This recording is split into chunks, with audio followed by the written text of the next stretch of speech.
Greetings and welcome. My name is Sherri, Raftery, and this is helping you take center stage public speaking and leadership tips. I have a guest today. Her name is Becky, and I'm excited to welcome her. And Becky, say hello to everyone. Hello. Thank you for having me on the show. I'm excited to be here. Well, I met Becky at the National Speakers Association in New England and the Speakers School. Becky's a Toastmaster, and she's a speaker. She speaks out, and her subject is, I'm going to let Becky tell you a little bit about herself.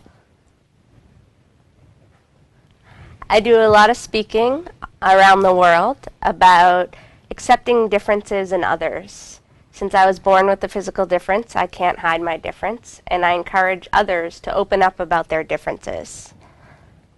One of my biggest accomplishments was going to Kenya to speak there and helping the Little People organization there gain a little bit more confidence. Becky has Achondroplasia Dwarfism, and she's going to tell us a little bit about what it was like growing up in her family and in school. Go ahead, Becky, tell us what that was like for you and how you've educated people. Achondroplasia dwarfism is actually the most common type of dwarfism. There are 200 different types of dwarfism, and 80% of little people are born to average height parents, including me. I was born to 2 average height parents. My dad's actually 6'4", and my mom's about 5'1". I have an older sister who's 3.5 years older, and she's about 5'4". In most cases, little people have average height siblings and average height parents. My parents always joke about how my dad wanted 2 kids and my mom wanted 1, so they settled at 1.5. And this allowed me to have a sense of humor going through life. Of course, there are many times when people try to make comments, laugh, stare, and just try to make me feel bad, but I don't let them. I hold a barrier and allow myself to feel confident and navigate this life. And I'm really thankful that I've had friends and people in my life growing up that have really made me feel welcome so I could participate actively in society. I grew up playing soccer, sailing, skiing, swimming, and I was with all my average height peers. I didn't get involved being a part of the Little People organization until I was in college. I didn't think it was necessary. I was okay with being the only different one of my group of friends and in my family. And that comes with acceptance and feeling included. And I want everyone to make others feel included and accepted. Okay, that's awesome. I would have to say that your dad being 6'4"? That doesn't sound average. That's tall. That's tall. That's awesome. So share with us a little bit about, maybe if you want to share about what was like in school for you, or if you want to move on to that you went to college and tell us where you went, where you're from. I can go through that. I went to school, as I was saying, with my average height peers. I wasn't in any special education classes. I was excelling with everyone else, and I went from elementary to middle school to junior high to high school into college. I went to Providence College. There were actually 2 other little people who happened to go to Providence College at the same time that I was there, and that made things a little bit more comfortable. It made me understand that the community at school had been around little people before, and it put me at ease a little. Sometimes when I'm speaking, my first question to audiences is, how many of you have seen a little person before? And it makes me feel comfortable when other people have seen a little person before, so they don't know not to approach me in fear. Well, that's if they've seen a little person in a positive light, but I'm hoping that that's always the case. And at Providence College, I majored in marketing. I was active on the sailing team in Providence College, and then I got involved more with business clubs. And one of my accomplishments at Providence College was being a co-founder of a Toastmasters chapter. Yay! And this was really exciting for me because I got to hear people who are afraid to maybe get up in front of an audience and share their story. And it was really great to be a part of that experience. Share with us the name of the club that you were part of the charter? The name of the club was Friar's Lectern. At Providence College, our mascot was the friar, so we added that to Lectern, which is where you give your speeches. And do you want to tell us what Toastmasters is and what made you decide to join Toastmasters? Toastmasters is a great way to hone your craft of public speaking. It allowed me to eliminate ums and ahs from my speeches. During the meetings, people give constructive feedback, and that's something I value, and I've valued my whole life. I want people to give me constructive feedback. I don't want people to give me a break. I want an equal chance. I want to know when I do something wrong, so then I can fix it for the future. And that's one thing I really learned at Toastmasters. And I will continue to carry that. And I want people to give me constructive feedback so I can continue to improve with my speaking. Wow, love it. So then share with us a little bit about your employment history. I know you have some Hollywood going on and maybe some acting. So maybe I'll have to get your signature and get your photo later. As a marketing major at Providence College, I decided to start to learn a little bit about marketing in the entertainment industry. I did a news station internship at NBC 10 in Providence during my junior year in college. And then from that, I learned a little bit about the casting business. And I also learned a little bit about the advertising business. I had applied to about 400 internships, and the one that got back to me was Allied Advertising. And they were in charge of being the intermediary between the general public and the movie theaters. If there was an advanced screening, I would go and take notes and say what people reacted to, so they knew what people liked and didn't like for when they make sequels and other movies in the future. And that's what got me the bug of working in that industry. And they actually wanted me to be a stand-in. A stand-in is when you're on set and you're standing there while the lights are being set up. They wanted me to be a stand-in, so then Peter Dinklage was going to be in Providence filming a movie, and he's about my height, and they wanted me to stand in for him when they were setting up the lights. But that conflicted with my last 2 weeks of college, and I do not want to miss out on getting my college degree. Nobody would be happy after going that far, after missing out on graduation, and I decided to go with graduation. That was the choice. But I wanted to learn more about the business, and since they were filming the movie in Providence, Underdog, in 2006, I ended up helping out with the casting process. I was helping out with filling the roles for extras, getting 300 people to set a day, making sure they were going to arrive on time in order to be in the film, in order to accurately portray a busy city that was going to take place there. And by the end of the summer that year, in August of 2006, I ended up moving out to California. At first I had a job working for a talent manager, and that fell through right when I got to California. And I had to start over again. I ended up submitting my resume to about 1,000 places, and I went on 100 interviews. And after 100 interviews, I still couldn't find a job. I ended up going through some temporary placement agencies, and I was so determined to get my foot in the door in the entertainment industry because one of my main goals has always been to help accurately portray what's seen in society so people aren't treated poorly, because that ends up stemming from the media and what's shown there. Wow, very nice. Now, I met you in National Speakers Association Speaker School. Can you share with us what made you want to join NSA? And I know that Toastmasters helps with public speaking skills, and NSA helps with the business side of skills. So share with us, and we just graduated from our speaker school. It's very exciting. And I'm planning on joining the New England chapter, and you moved to New York, so you're planning on joining the New York chapter. But share with us what it is that you plan on doing and what you got out of being in National Speakers Association, New England. It's been a very valuable experience being a part of National Speakers Association because it's a community of people who are passionate about similar things. National Speakers Association really concentrates on helping you get the business skills in order to build a speaking business. Everyone always says that you can't just do keynotes and expect your business to stay alive. This allows you to find different ways to keep your business alive, whether it's through online seminars or books or other training that you might want to do alongside your keynote speaking.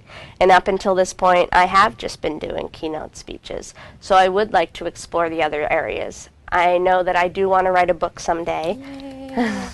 A lot of times people ask me, what do I call you? And as we were speaking earlier, I'm a person who has achondroplastic dwarfism, but I want to just be called by my name because it shouldn't matter.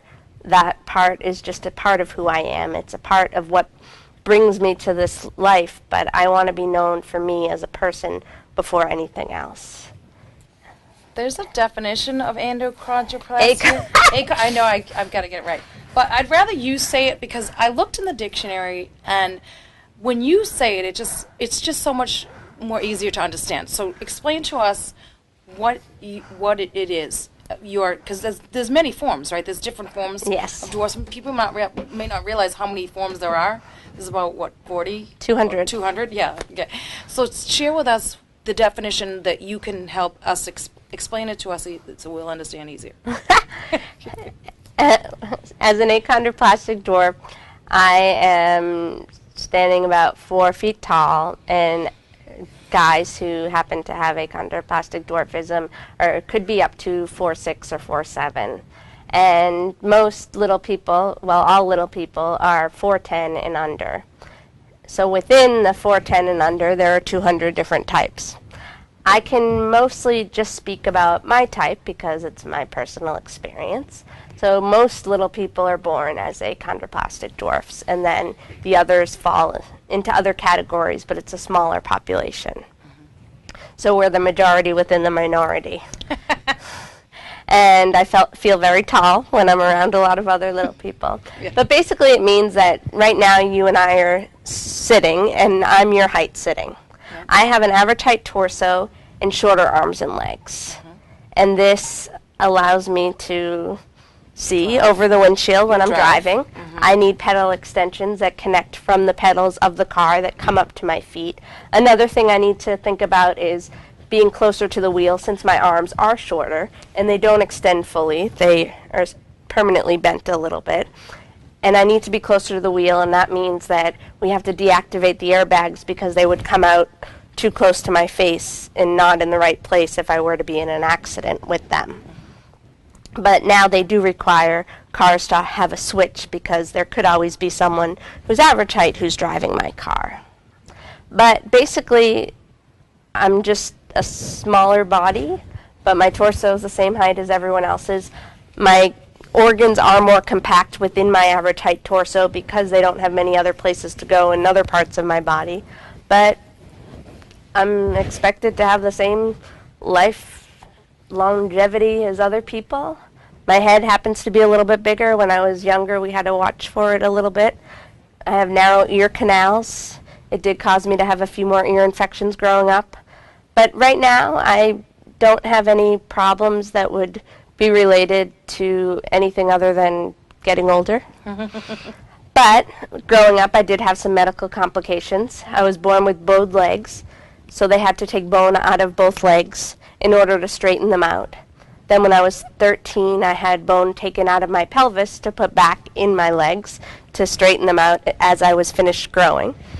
And I had spinal cord compression. A lot of people with achondroplastic dwarfism are automatically born with spinal stenosis, which means they may have back problems later in life. Unfortunately, we were able to detect mine early on, and I was able to stop it by having 7 pieces of my lower vertebrae removed. I missed 29 days of school. That was my biggest concern instead of recovering, but I got back on track, and I was really excited just to get back on track and be able to graduate with my friends. And when I go places now, I don't tell a lot of people about the surgeries I had to go through growing up because I don't want people to feel bad for me. I want people to give me a chance, and I want them to hear my story if they want. But from this point forward, I just want to be treated as any other human. You said that they removed them. Did you also say they replaced them and put them back in? So that was with my legs. Okay. They replaced them. Okay. But with my back, there's 7 openings. Wow. Okay, so how does that work? Do you see a chiropractor or? I had a neurosurgeon do my surgery. Mm-hmm. It was actually Dr. Ben Carson, who may be running for president. Oh, well, I bet you got he's got your vote. Yes, and it was phenomenal, and yeah. I haven't had any problems since, so I haven't had to go back. Okay, wow, this is. So I'm average height too. Well, actually, I'm petite. I'm only 5'2", so I feel like a giant when I'm. So I wanted to also chat with you about what you speak on, and also the fact that you travel and where you've gone. I know you've gone to places during NSA, you were like, I'm going here, I'm going there, and we're all in awe of you. So share with us what you speak on and where you've traveled while you're speaking on your subjects. Okay. Well, where I just came from this morning was a school where there was a little person who was transitioning from elementary school to middle school. There were 4 school districts combining, and she was going to enter the school system where she didn't know 3/4 of the people who were entering that school next year. And this was a chance for me to speak, share my story, prove to these students that I'm no different from them. I was the same as they were when I was younger, and I didn't want to be made fun of. I just wanted to feel included. And they're allowed to ask me questions, anything that's on their mind, and I hope that that can protect the student who's a little person from being bullied or made fun of when she enters this school, now that I've adjusted them to the environment. And that's been a lot of my work and what I've done. I've gone to different school systems across the country, and as I was mentioning earlier, I went to Kenya, and I really just want to set an example, help people gain confidence and realize that it really doesn't matter what limits other people put on us, because we can still do whatever we want. Obviously, we want to do it in a respectful way, but no one can tell us no, because it's going to make us want to do it more. Wow. Now, how do you end up going to Kenya? What is it that, does someone invite you? Do you get paid to speak? Are you working on getting paid? Do they cover your costs? Explain to us about how that works. Well, social media is a great way to get my name out. I learned recently that it's been about 3 years since I started my blog, and I've only been speaking for about 1.5 years. And that means that it took me 1.5 years before that to really build my brand. And I had built a Twitter page around the same time. And in Kenya, the organization, they actually found me on Twitter. Wow. At first, I didn't believe them because I had just received an email from the First Baptist Church in London, and they told me they had $30,000 for me to come speak. They were going to do all expenses paid for. I kept thinking that something was weird, and it ended up being a scam. Oh, gosh. So I had the people from Kenya, when they reached out to me on Twitter, immediately call me. So I knew I was talking to a real person. And they called me. It was around October 5th, I believe, of last year, 2013. And by November 26th, I was on a plane going to Kenya. Tell us about that, because you actually met with Kenyan children who are dwarfs as Yes. well, right? So share with us what that was like. There was a launch event that was taking place for the organization of little people in Kenya. They called themselves the Association of People with Dwarfism in Kenya. And the reason they were forming their organization was they were trying to come to America to participate in something called the World Dwarf Games. They were taking place last August. And they weren't able to come because the government didn't want to fund them, since they didn't have a legitimate organization. Now that they formed an organization, hopefully that won't happen again when that opportunity comes up. Wow, I bet they'll have you come. They did everything in their power to make sure they could get their organization formed. They got the Senator of Nairobi on board, and he's the patron, which is pretty much the head of the board of directors there. Nice. And he really helps push and advocate for them to make sure they feel included in Kenyan society. And they're hoping to spread the message across the continent of Africa and even further, and they're doing a great job. They work so hard to get me there, and I'm so proud of all that they've accomplished. And we were able to go to news stations and radio and TV, and we were able to share our story to prove that we're people, and we just want to be given a chance in society. Wow, that's awesome. And now you just moved to New York from Yes. Boston. We miss you already. So share with us, what are you doing in New York? I like being in big cities. I was in LA, New York, was in Boston for a little bit, but I was in the suburbs. I just love being around people. I love being in environments that are diverse, because it makes me feel included and more a part of society. I'm hoping to get more into the school systems in New York to be able to speak at more schools and spread the word, message of awareness, and really advocating for people of all differences. No matter what category of diversity someone falls into, I hope to someday not even have to have the word diversity or disability. We could all be in a utopia world, a part of society, without being segregated or even having a different title. And that's really my goal. That's great. And when you're in New York now, you're traveling on the trains, you're taking buses. How are you getting around? Are you driving? Are people picking you up? You taking cabs? I take a lot of cabs.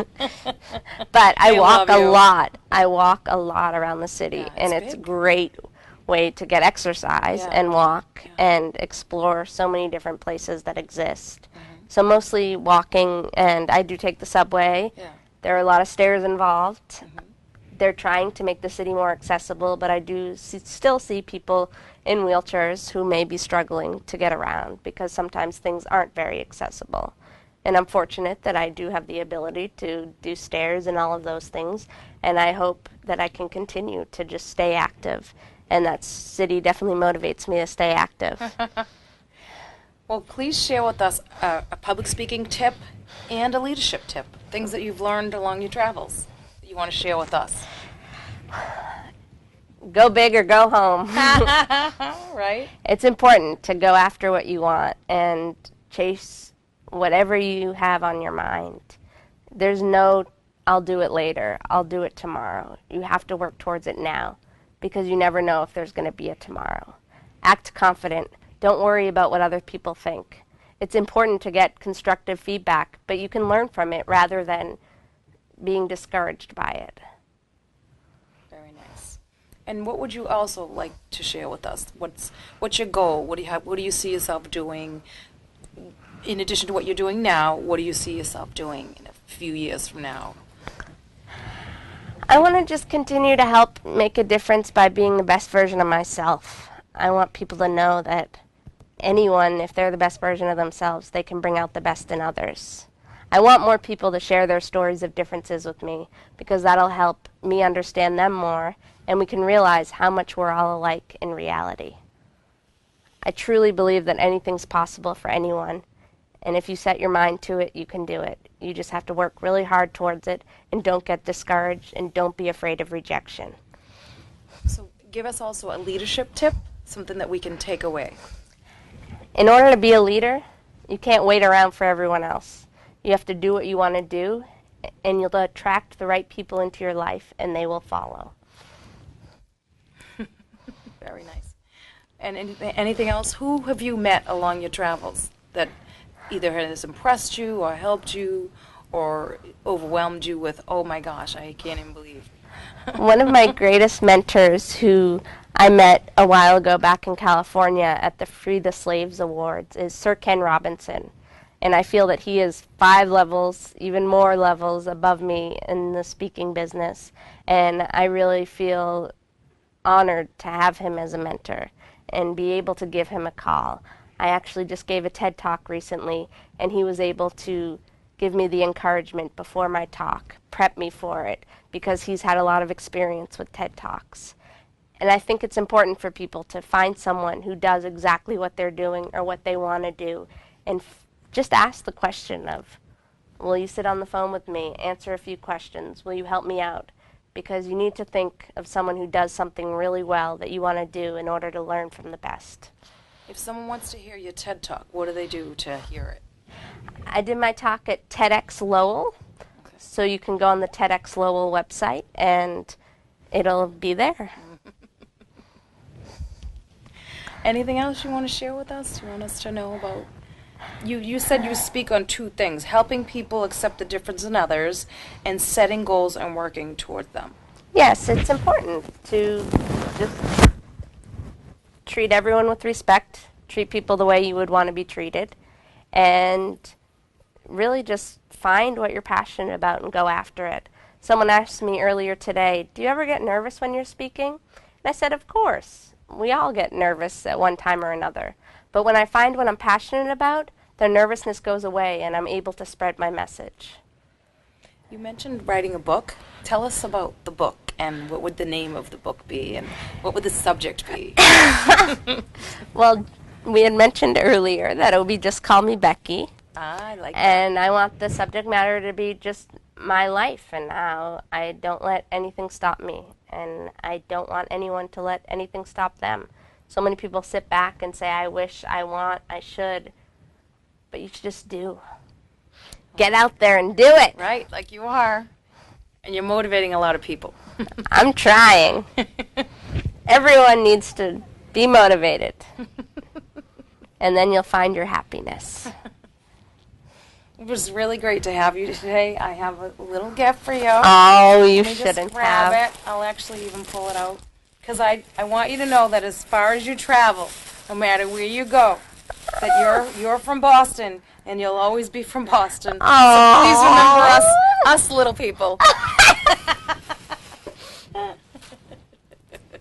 I'm really blessed that you came on the show, and you're awesome.